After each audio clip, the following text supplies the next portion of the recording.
Welcome to another DragonLance Saga review episode. It is Misham Fearswelt the 6th. My name is Adam, and today I'm going to give you my spoiler-free review of When Black Roses Bloom for Advanced Dungeons & Dragons 2nd Edition. This is a module by Lisa Smedman.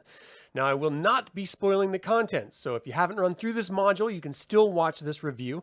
I would like to take a moment and thank the members of this YouTube channel and invite you to consider becoming a member by visiting the link in the description below, and remind you that you can pick up this module and other Dragonlance modules. And of course, this is Ravenloft, but it's Lord Soth, so it's pretty much Dragonlance in my opinion, by visiting the affiliate link in the description below as well.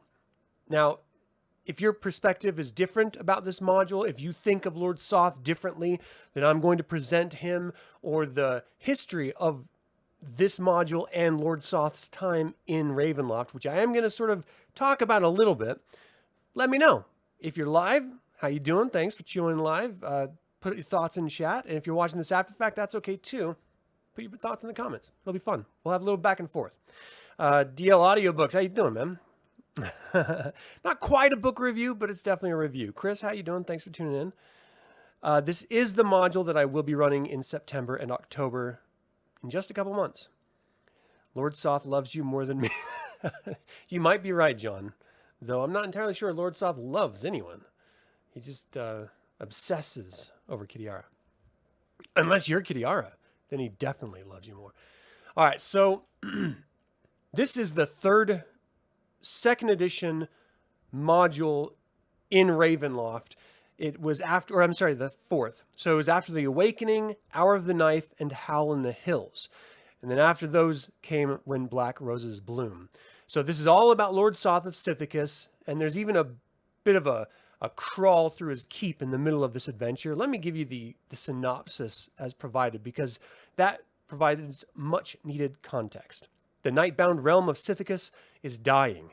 The gray forested crags, scarred by jagged rifts, echo with the laments of the dying elven nation. But the lord of the land sits uncaring in his blackened throne on the charred castle of Negragaard Keep, lost in ancient memories. Through his passion and hatred, the nightmare-haunted Death Knight, Lord Soth, permitted catastrophe to befall his native world of Krynn. Now trapped in the realm of terror, Soth has once more brought calamity to his home. Abandoning rule of his twisted realm of Sithicus, Lord Soth has retreated to a still more distorted domain, the mad fantasies of his own history. To save the land and themselves, the heroes must venture into banshee-haunted Negragaard Keep, and there into the warped mindscapes of a tormented Dark Lord. The history of the greatest villain of DragonLance Saga is at last revealed in the realm of terror.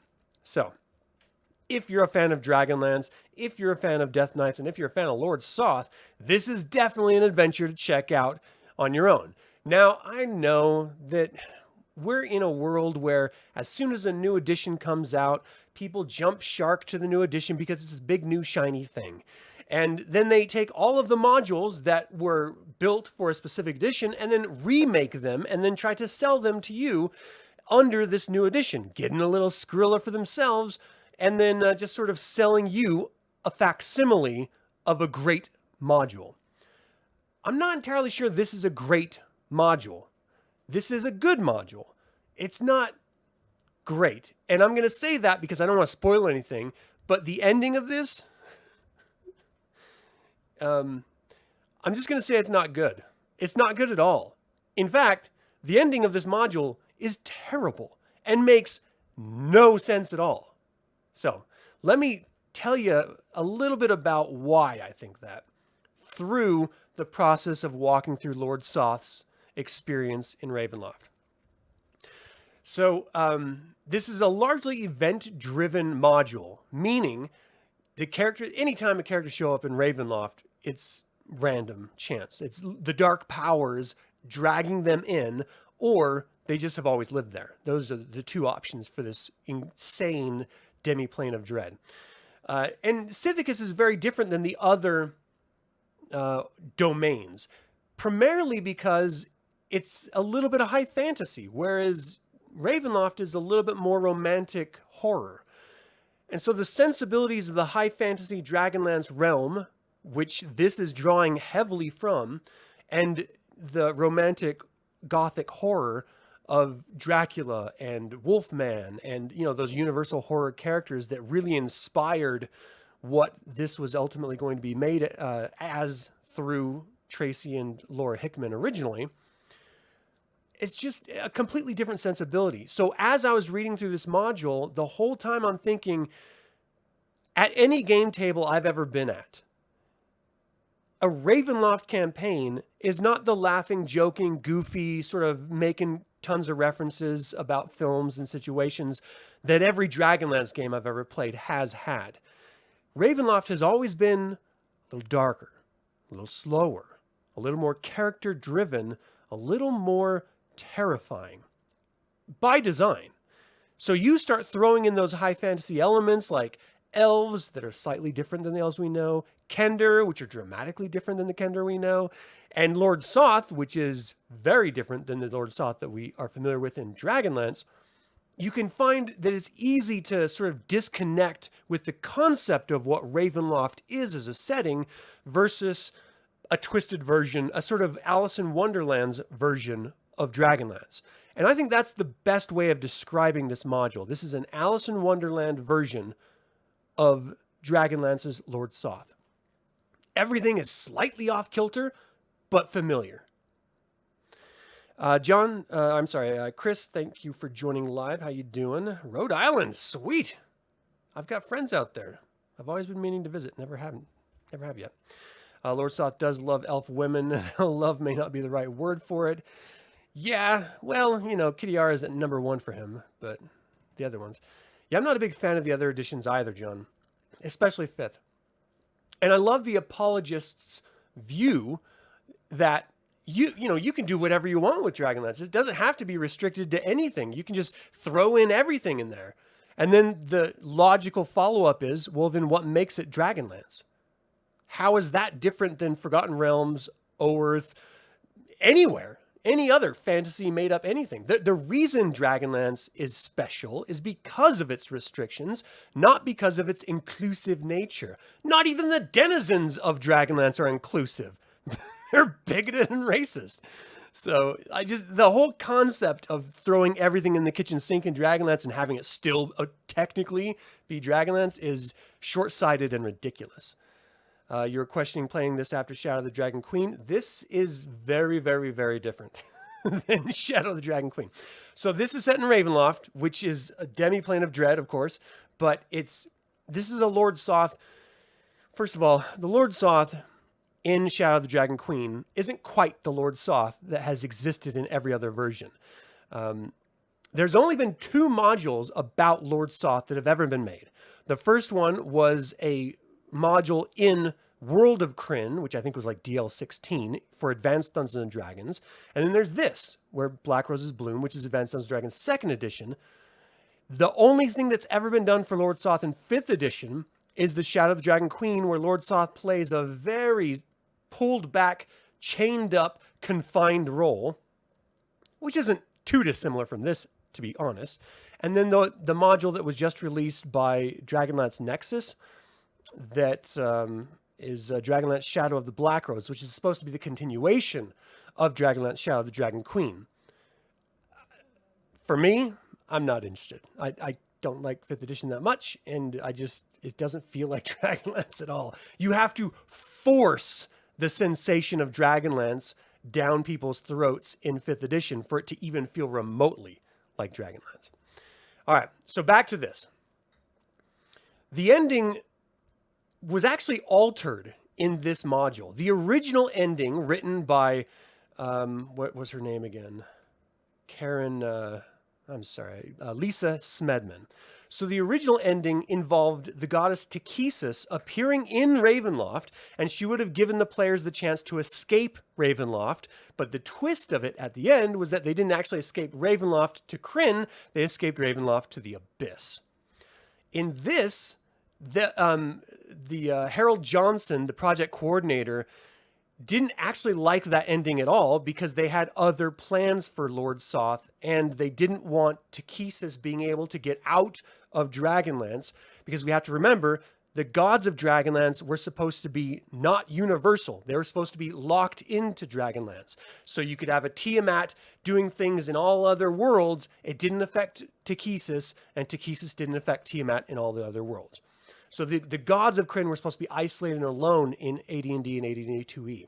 So by writing Takhisis into the Domain of Dread, sort of broke that theme, and he didn't really like it. And so he actually brought in author Steve Miller to rewrite the ending, which is the ending that we got, which feels like a script rewrite. So if you've ever watched a movie and there's like a solid pacing and a solid vibe going, and then suddenly there's like a left turn, and you're just like, this is like a whole different movie.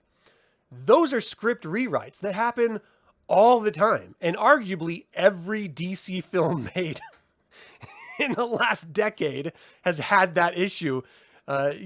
Justice League, Joss Whedon's Justice League is a perfect example of that. So it just feels like a totally different movie than it was intended to be because rewrites. That's what happens. So this module definitely gets that tone across where you're just like, what, you record scratch? Like, what? Why? How? That's the end? Like, what? How is anyone supposed to know that that's the ending? And then they give you a bunch of like excuses as the dungeon master saying, well, if the characters don't pick up on it because clearly it's not clear, have these other things happen to sort of give them the suggestion. Very ham-fisted. It's just not good at all. It's just ridiculous. Okay, so when Black Roses blooms, it actually provides extensive details on Lord Soth's home, the Ravenloft domain of Sithicus, more than any of the other Ravenloft-specific manuals have thus far. And it does a really great job of fleshing out the types of elves that live in the world of Sithicus, in the domain of Sithicus. It's sort of a twisted Gothic version.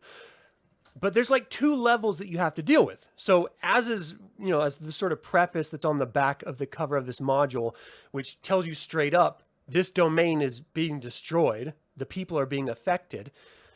The version that you're getting of this Sithicus is not the standard version that you could then go in and explore and have fun with.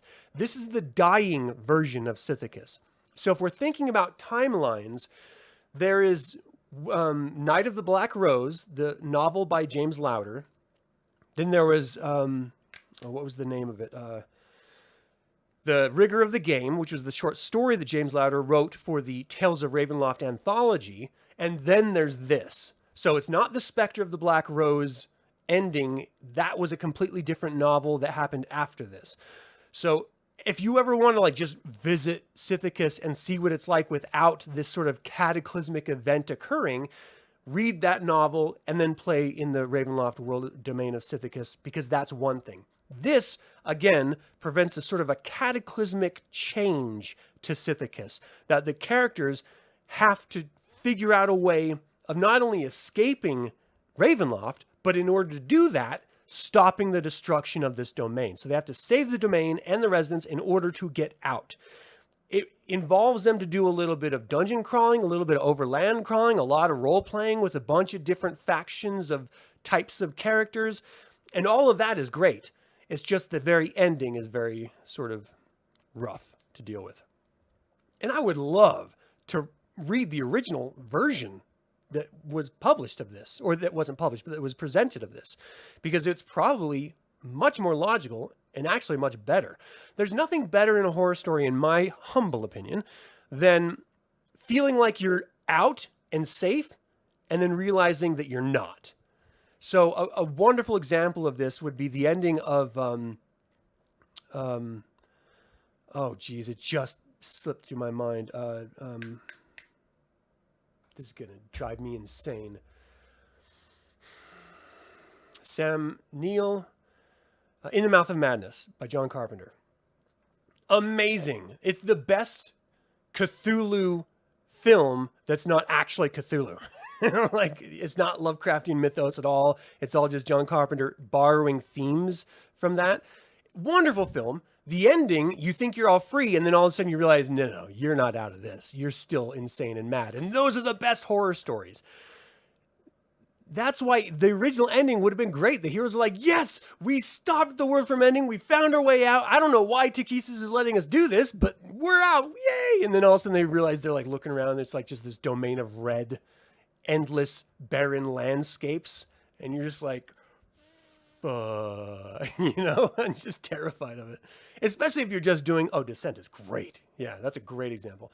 Especially if you're just doing this as like a one-off for a group like I am. We're not going to be continuing these characters. I mean, maybe we will, but we're not planning on continuing these characters in any other way. This is just build the characters for this module and let's go through it and have some fun. So why not have it end dramatically bad without the players knowing ahead of time? That would be great. All right. So let me see where I left off here. Part of what's great about this is that you get to see the world through a tortured Lord Soth's perspective. So he is not focused on Sithicus, his domain, anymore. He's been sort of trapped there for a very long time, and he's been just sort of abandoning it, losing himself in his own fictional memories, his own fictional accounts of the real memories, of the real events that happened to him historically that we all know because we love Dragonlance and Krynn, but the players may not necessarily know, and Lord Soth isn't willing to admit. So this is a Lord Soth that is lying to himself by and large and refusing to face reality. And it's the playing character's job to sort of shatter that perception in order to progress the storyline, which, one, makes it incredibly dangerous for the playing characters, but two, also provides really interesting challenges and very interesting sort of set piece style encounters. And so it's not just this sort of open world land crawl. You can certainly play it that way if you want, but it is very much, you have A and B and C and D to do before you can finally do E and finish. The length of time it takes the players to get to that knowledge depends on the players and how the DM runs it. But that's what I love about this, is that it is fleshed out enough that you can do some just natural crawling in the adventure and then ultimately end up in the same place as if you just railroaded them to that end point and ended it quicker. I'm much more of the line of saying, look, these are the story beats that I want to hit. If the players don't hit them right away, then I'll stutter step them until a later moment when it naturally feels like I can hit those beats again. And we'll just sort of go with what the characters want to do, and then we'll hit those beats when it's appropriate. So you have to, as a DM, be on your toes with any module, but certainly ones like this. And so one of the really interesting aspects of this is that you get to go into Negragaard Keep, which is a twisted version of Negragaard Keep from Krynn, which is Lord Soth's home. The maps that were taken from this were taken directly from DL16 World of Krynn, where they were the first maps to ever give you any information or insight on, on Negragaard Keep, but then they have to change it a little bit because, of course, it's Negragaard Keep, which means not Negragaard Keep in Salamnic. So they changed it up just a little bit, but it's enough to give you a vibe. One thing that I found that very, very frustrating and annoying, which doesn't seem to make any logical sense to me, but the image in the module that they show that represents Negragaard Keep is actually the High Clerist's Tower in the module DL8 Dragons of War. So that's not the right keep. If you're not going to draw the keep, then reference the image of the keep that you took the floor plan from the damn World of Krynn module. Like, it's that simple. Just take the damn image that exists. Why are you superimposing the High Clerist's Tower? Not only does it not match per layout, but visually, it doesn't make sense at all. It doesn't look like a rose. Like, it has zero connection whatsoever. And it's infinitely bigger than Negragaard Keep or Negragaard Keep. Little things like that really bother me, especially because the image exists and they chose not to use it for some insane reason. So for that, I give minuses. You got negatives on the image used for the Negragaard Keep, and you got negatives for the ending, which is a big pile of dog poo. If I'm just being gentle about it. Let's see. The original Lord Soth adventure that was in World of Krynn killed Lord Soth. Like, the players went in to Negragaard Keep and murdered Lord Soth. And so, it's of course non-canon at this point, but at the time that it came out, it was like the last Dragonlance Adventure book of modules, an anthology of mini adventures that Dragonlance released for Advanced Dungeons and Dragons. Great collection. And they didn't really plan on doing anything else. So then when the original writer for Night of the Black Rose came out, the original novel that put Lord Soth into Ravenloft, Tracy Hickman was offered a shot at writing that, but he declined it because he and TSR were on the outs at the time. Other authors' proposals were written and presented to James Lowder, who was the fiction line editor at the time, and he just outright refused them all because he wanted to be able to hand Soth back, and all of those accounts changed Lord Soth in some fundamental way, so that it'd be difficult to bring him back to Dragonlance. So Jim Lowder's original concept was always to bring Lord Soth back. And so he decided he's just going to write Night of the Black Rose himself, which I thought he did a wonderful job in. And then he wrote all of the information about, the sort of conceptual land of Sithicus. Then he wrote the rigor of the game, the short story, and he actually had plans to write a third novel and another short story before Spectre of the Black Rose was published, which was after this module, which... Spectre of the Black Rose confirmed that Kitiara was never in Ravenloft, and it was other things that were tormenting Lord Soth, and it was the start of one of the cataclysmic events that happened in Sithicus, just in a different way, and ultimately it meant that Lord Soth could leave Ravenloft. So that third novel was going to also bring him back before Spectre of the Black Rose was put out. And ultimately it's because Dragons of Summer Flame, Lord Soth was referenced in there. And so they wanted to make sure that in continuity, it made sense for him to be referenced. And then he was later referenced and killed off in War of Souls. And so they had to make sure that Lord Soth was back for Tracy Hickman and Margaret Weiss to come back and write about him in Dragons of Summer Flame and War of Souls. And that completely altered the history of the trajectory of Lord Soth in Ravenloft from that point on. So, the other pieces of fiction, the short story was going to be called All the Colors of Sorrow. And the novel wasn't actually named or titled or anything like that at the time. But the Ravenloft fiction line ended in 1999. James Lowder tried to sell that third novel to White Wolf Publishing, who actually took up the rights of Ravenloft to publish it in 3rd edition Dungeons and Dragons, but they didn't want anything to do with it. So that was sort of the end of that. And then, of course, we have that new module that Dragonlance Nexus just released, Shadow of the Black Rose, where James Lowder gives, I guess, a forward. I haven't picked it up because I won't play it because it's 5th edition and I don't want to waste my money. But if Dragonlance Nexus is doing it, then you know it's going to be a quality product because they're great. I like those people. So the adventure is interesting because you are thrown into Ravenloft, and what they do a really good job of giving you possible entry points, not location entry points, but plot entry points for the different characters. Like if they're coming from the Domain of Dread already, from one of the other domains, then these are some possible setups. If they're coming from without a Ravenloft, here's some possible setups. I always appreciate that stuff because what I end up doing and what I ultimately did for the game that I'm going to be running is take conceptually some of the ideas of it and change it so it's logical for the character themselves. And I always want to make sure that it's something surprising for the character so they do feel like they're being stolen away and they're not just walking into Ravenloft for an adventure module, you know? I want it to feel organic and a little bit of scary. So Jack, thanks for tuning in live. How would I end it? Okay, good question. I would have them forced to... The problem with this is if I'm trying to figure out a way of saying it without spoiling any of the information for people.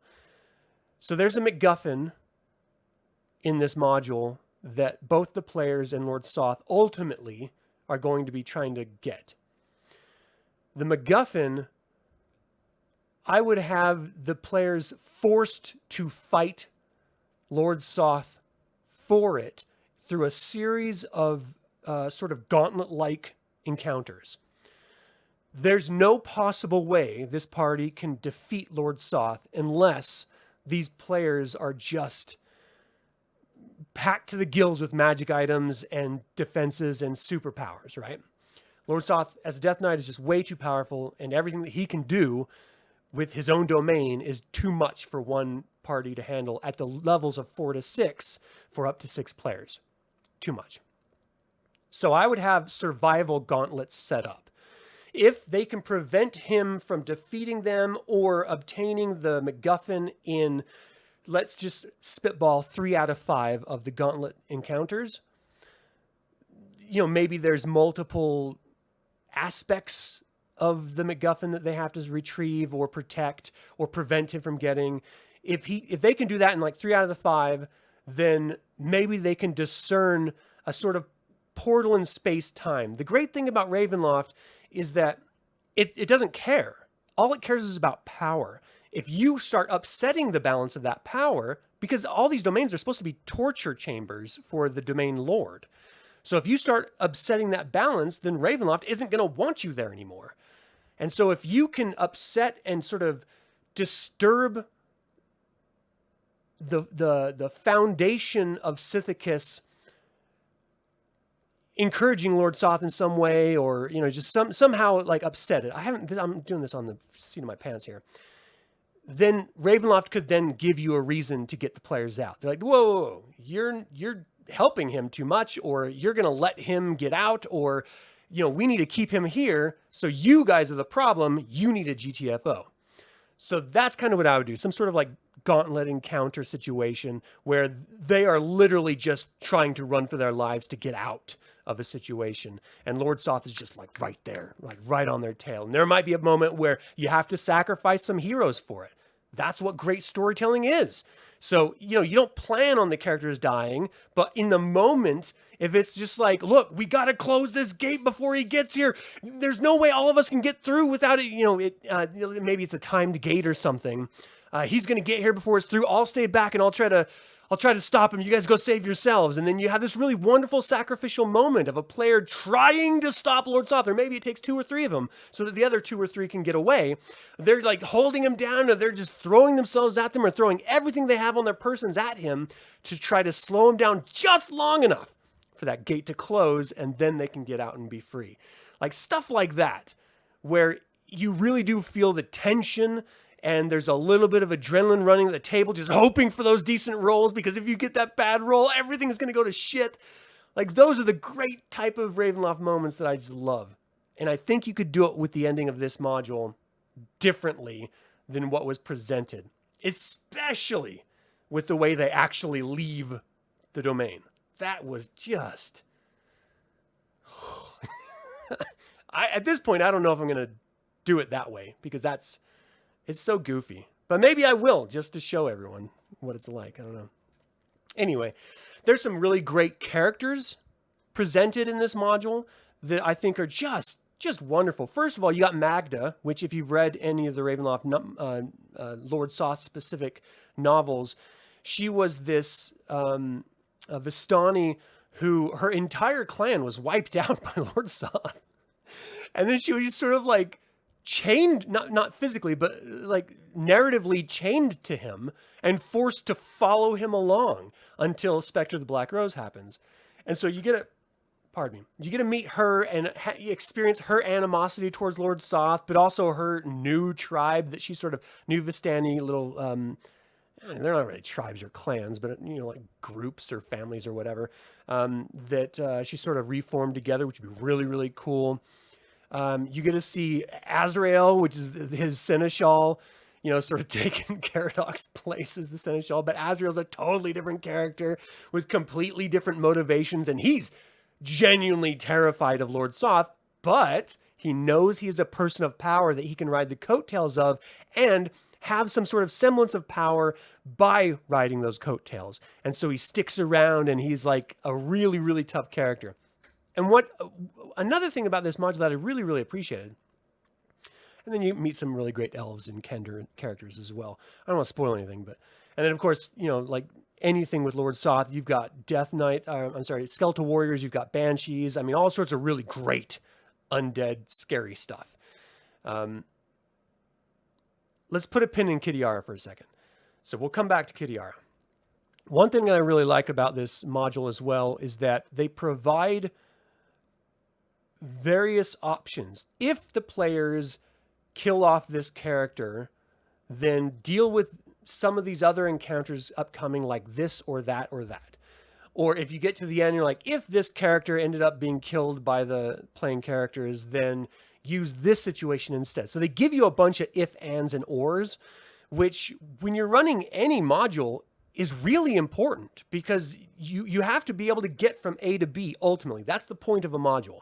Or else you're just sort of open world playing the prime material world. You know, you're just sort of playing the game and having fun, which is nothing wrong with it, but it's not the module. So knowing you have to get from A to B, you know, either you railroad them, you do what I do, is you try to like set it up and, you know, sort of drop the story beats until it's relevant and then drop them back in, or you just have a bunch of if and or situations set up. And that's what I really, really appreciated. Not all modules do that. At least not, I haven't run a whole bunch of modules, so I may be talking out of school here. But the modules that I've explored have not usually done that. They might give you an option like, if the players don't go here, then have them go here. Or if the players kill off this character, we'll just bring them back. Don't let them see the corpse, because we need to bring that character back later on. Very Dragonlance that. In Ravenloft, in this module, it was like, look, players are going to be players. If they end up killing these people, try this out instead. And I love that. It's great. Because it deals with real characters, not... I'm sorry, real players playing their characters, not this sort of idea of I don't know, a video game or a comic book hero, you know? So you love Ravenloft and Dragonlance. You DM'd a Ravenloft campaign for 4 years in 2nd edition. I DM'd those two. And currently doing Curse of Strahd for 5th. You gotta let me know how that is. I've heard bad things about it, but people get sour grapes and they talk smack all the time, so you never really know. All right, so I want to talk about Kitiara because there's a number of things that character being entangled so deeply with Lord Soth has always bothered me. First of all, I get that Lord Soth would be impressed by Kitiara. I don't think anyone, whether you like her as a character or not, you have to be impressed by her. She is a wonderfully empowered character, even though she's evil. It's all self-interested evil. And even if you're not like that, you should be able to appreciate that in a character that's supposed to be a foil for the good guys. So I get that he's connected with her. And I get at the end of Legends that he grew that attraction at the end of Spring Dawning, and he started connecting more and more with her and becoming a little more possessive over her, so much so that he's like, look, during your lifetime, you want to get down with Dalamar, or maybe you still have a fling for Tanis. I'm going to look down on you, but do your thing. Because after death, you're mine. Right? So he's got that thought process going on. But as soon as you no longer have that, he's lived for over 300 years. 355 years by that time. Wouldn't he have gotten over her after, say, I don't know, 2 years? Like, he has such a long lifespan. There's other women out there that you can haunt. You know, there's other things that you could be chasing. It's weird that you would latch onto that one thing. You have her corpse. You realize you can't get her soul. You're thrown into Ravenloft as Caradoc goes into Baator, tries to get her soul and comes back with it. And then all that's thrown in. You have a whole book about teasing. Oh, there's this crooked, smiled, black-haired woman in the hills. And so he's off trying to find her. In the novels, it ends up not being Kitiara. And I like that, because then you're actually opening up story potential.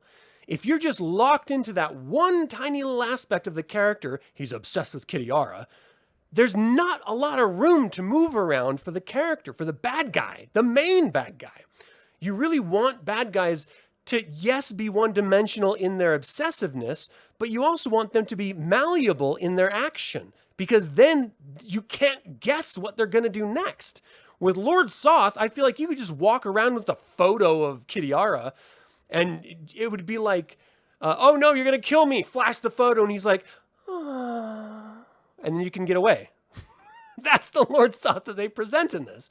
It's totally illogical to me, especially when he's already spent an entire novel chasing after her and realizing she's not here. Okay. In this module, after that novel, she is here. Now, of course, it can be seen as she's only here through his memories and it's not actually her, but there's some spoilery stuff that happens and I don't want to talk about it. So it bothers me that they rely so heavily on Kitiara in this module when he's already gone through that. Let's grow a little bit. He could just be reminiscing about wanting to be a better knight of Solamnia because he's always admitted that it was a failure of his actions that led him to where he was. And his ultimate death through Tracy Hickman's writing in War of Souls was that he's like, look, I'm not going to serve evil. I'm not going to serve you, Tikhisis. I don't care. I was a knight of Solamnia. I was a good person, and I made some choices that led me here, and I'm done being that dude. And then he's struck down and dead and given an afterlife. So, I mean, that's a wild oversimplification, but ostensibly that's what happens. So if that's the Lord Soth that Dragonlance knows, why not use that Lord Soth? Have him move past. Maybe it's presented as an obsessiveness over Kitiara, but as soon as the characters get into Negragaard Keep and start diving into those memories, maybe it's like a therapy session. They start unpacking the reality of those memories and being like, it's not Kitiara he's obsessed with.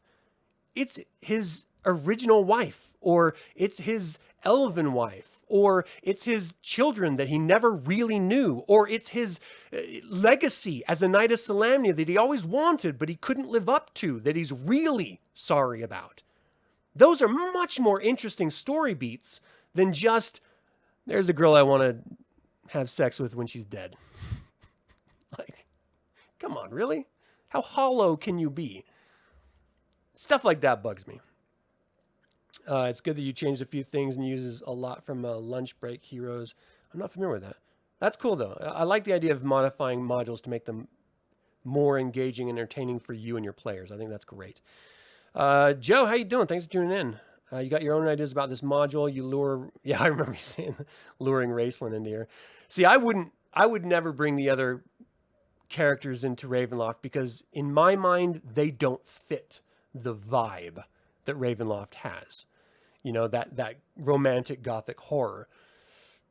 You throw Tanis in there and it's, for me, it's a totally different setting.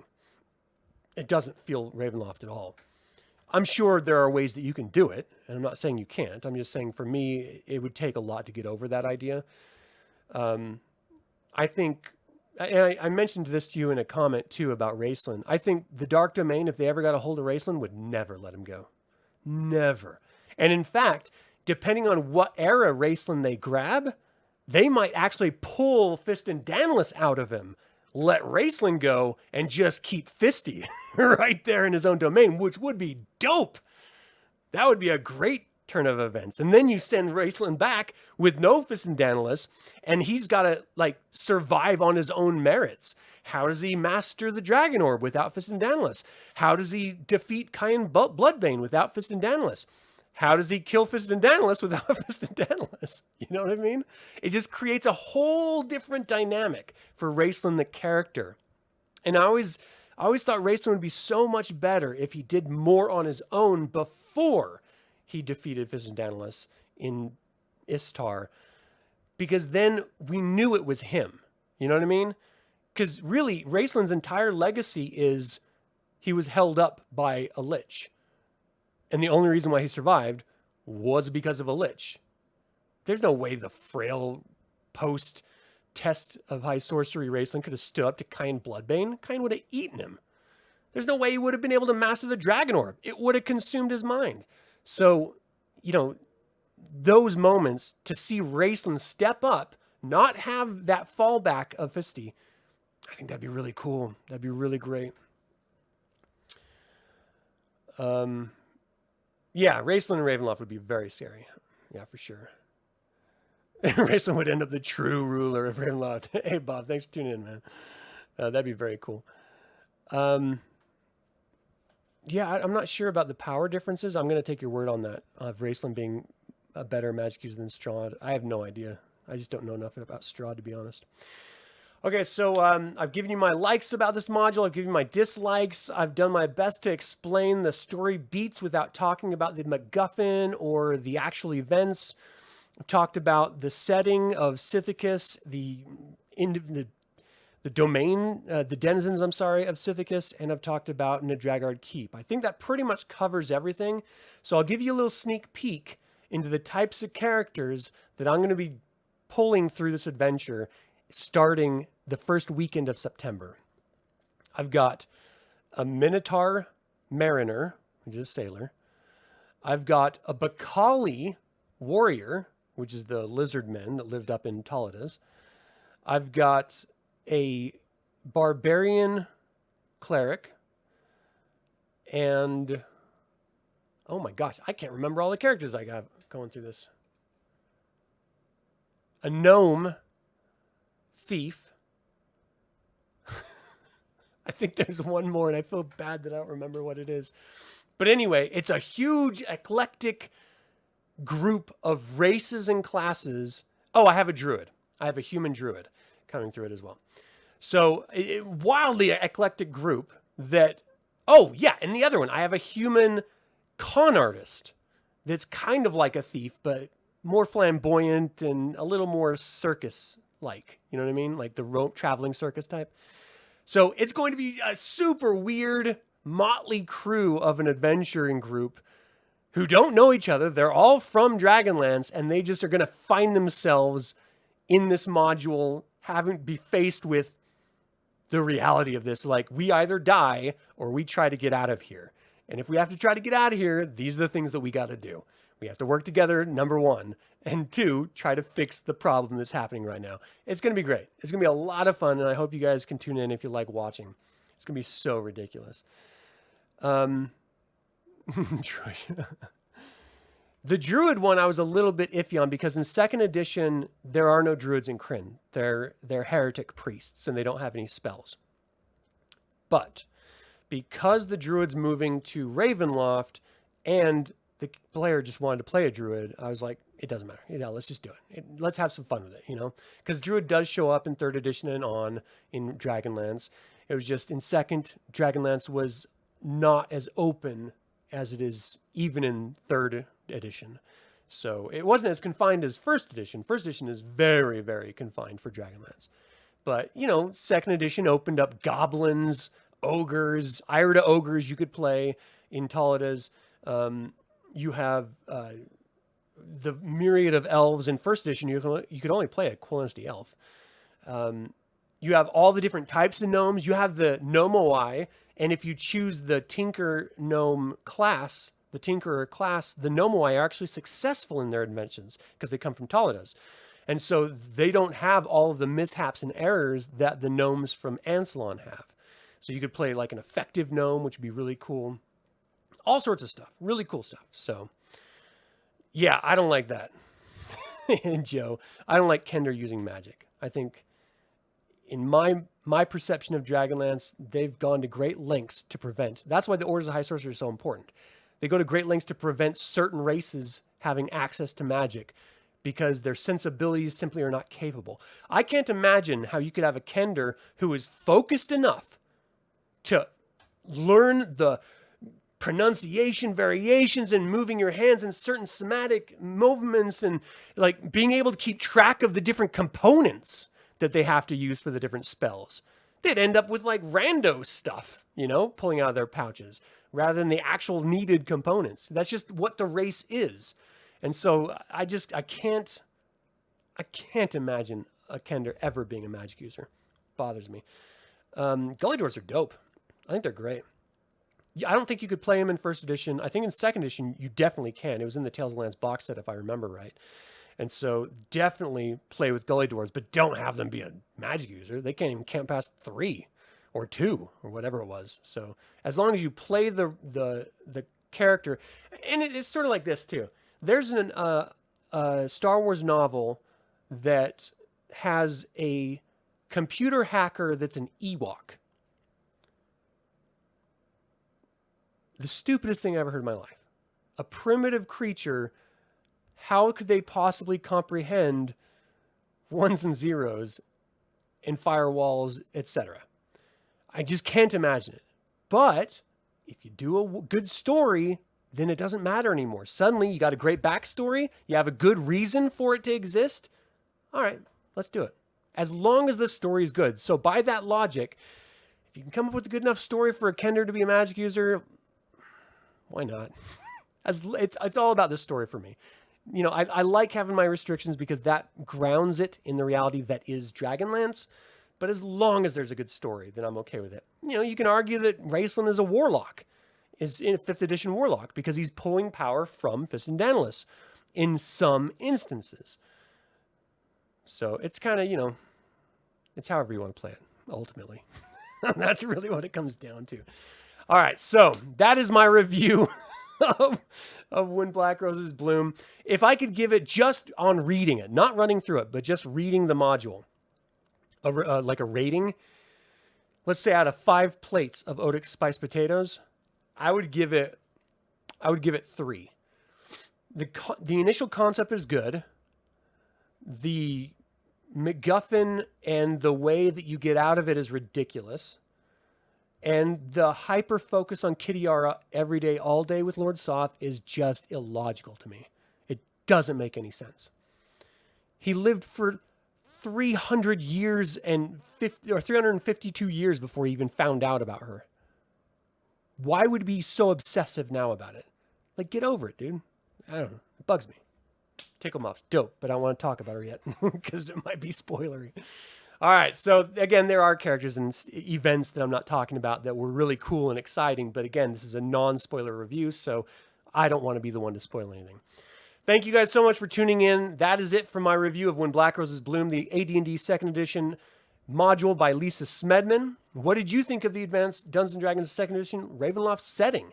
Do you mind having Lord Soth in Ravenloft? And finally, would you play this module in 2nd edition, or would you prefer a 5th edition version of it? You can always email me at info@dlsaga.com or leave a comment below.